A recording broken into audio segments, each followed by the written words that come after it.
BFM Business, Intégral Placement, le Club Immo.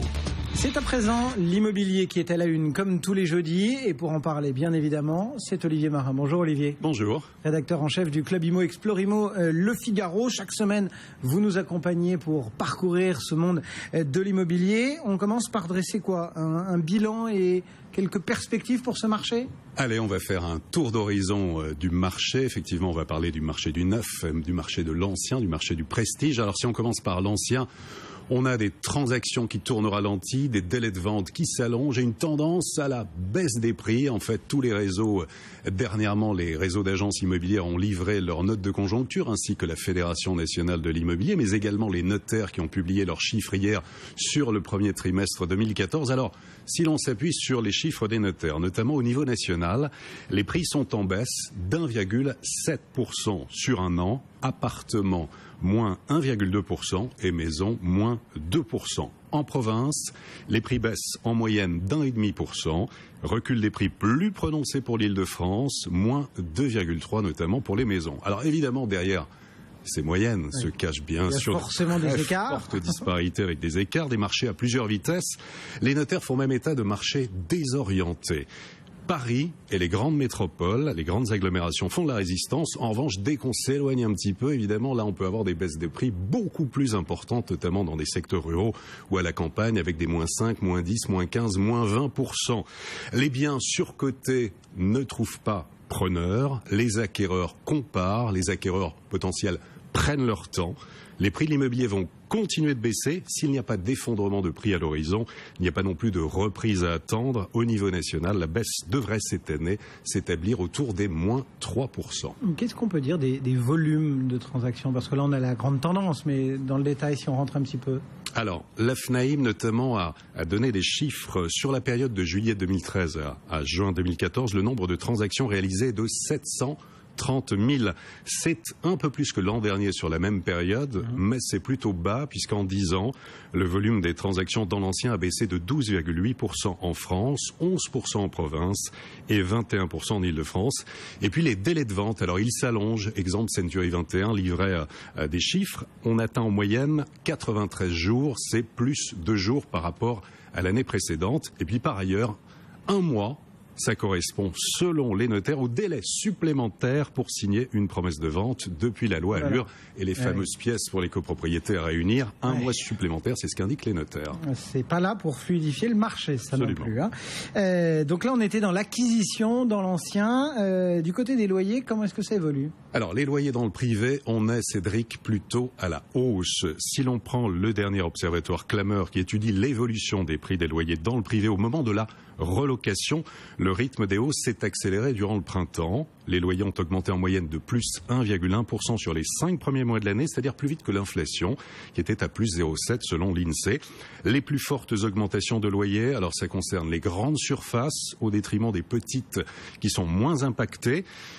À noter, peut-être en repère, prix moyen d'un loyer dans le privé à Paris, on est à 25 € par mètre carré. À Lyon et Marseille, c'est 2 fois moins cher, autour de 12 € par mètre carré à Marseille et 13 € par mètre carré à Lyon. Sur cette question des loyers, est-ce que, tout comme on l'a fait pour le marché un petit peu bloqué sur la loi Allure avec les promesses de vente, est-ce que la loi Allure joue aussi un rôle finalement sur ces hausses de loyers ? Est-ce que par exemple les propriétaires bailleurs ont un peu anticipé l'émergence de la loi Allure ? Alors, paraît-il, et c'est ce qui se dit en coulisses, certains ont anticipé effectivement. On n'a pas encore des chiffres véritablement fiables là-dessus dans le domaine. En tout cas, tout le monde attend évidemment l'entrée en vigueur et notamment les décrets de l'encadrement des loyers, les propriétaires bailleurs comme les locataires.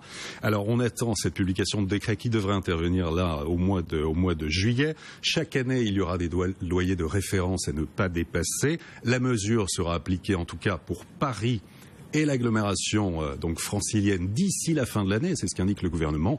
Pour le reste, pour les autres agglomérations, le gouvernement indique qu'il attend d'avoir des observatoires de loyers qui soient fiables avant de mettre en place toute la structure. Alors, est-ce que c'est une façon de botter en touche ? Peut-être qu'ils ne verront jamais le jour, ces observatoires de loyers en région, ou pas. Sans doute, en tout cas, pas avant 2015.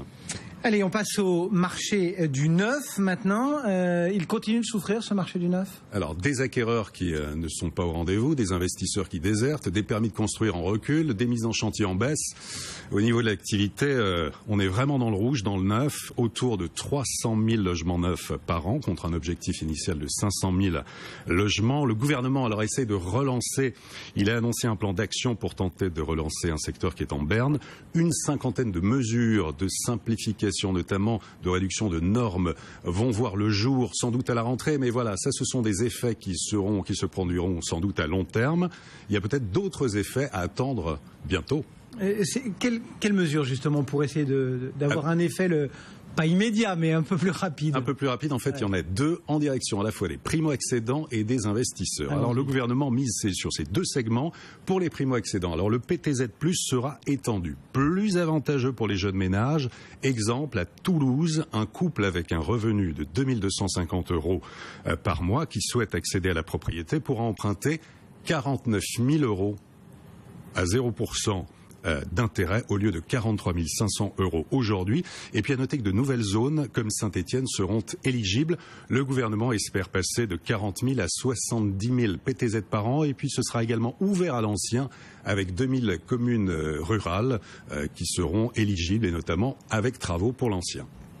Alors ça c'est la première mesure, quoi d'autre ? Ça, c'est la mesure qui est applicable, qui verra le jour sans doute, et les banques en parleront beaucoup à partir du mois d'octobre. L'autre, c'est pour les investisseurs qui nous regardent, Intégral Placement. Le bonus fiscal pour les investisseurs dans le neuf. Alors, ceux qui peuvent investir en Duflot, pour l'instant, peuvent obtenir sur l'acquisition d'un bien neuf pendant 9 ans jusqu'à 18% de réduction d'impôt. Eh bien là, ce sera étendu puisqu'il passera à 19% d'avantage fiscal pour une durée de 10 ans. 20% sur 11 ans et 21% sur 12 ans, mesure effective, là aussi, à compter du mois d'octobre pour l'investissement locatif dans le neuf. Bon, en creux, on a quand même parcouru à peu près toute la loi Allure, toute l'action de Cécile Duflot au ministère du Logement au cours des dernières années. Si on regarde aussi ailleurs, sur ce marché, il y a un point positif, ce sont les taux de crédit qui, eux, jouent plutôt en faveur du marché ? Fort heureusement. Heureusement. Les taux de crédit sont aussi bas. On l'avait évoqué, l'Observatoire Crédit Logement CSA qui annonçait d'ailleurs un record, un plus bas historique depuis les années 40 à 2,81, toutes moyennes confondues. Ce qui permet vraiment de tenir le marché. Dernier baromètre empruntis sur les taux moyens du marché. Sur 10 ans, on est à 2,50. Taux fixe moyen sur 15 ans, on est à 2,75.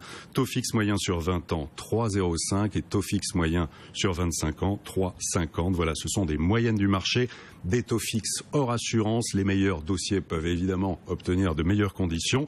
Pas de remontée prévue à court terme, donc les acquéreurs potentiels qui sont en capacité, en situation d'acheter, peuvent en profiter. Après, pour la fin de l'année, ce sera une autre affaire, les taux devraient sans doute remonter. Eh bien, on continuera bien sûr à suivre tout cela avec vous. Merci beaucoup Olivier Marin, le Club Immo, Explorimo, Le Figaro. Chaque semaine, une plongée au cœur de ce marché immobilier.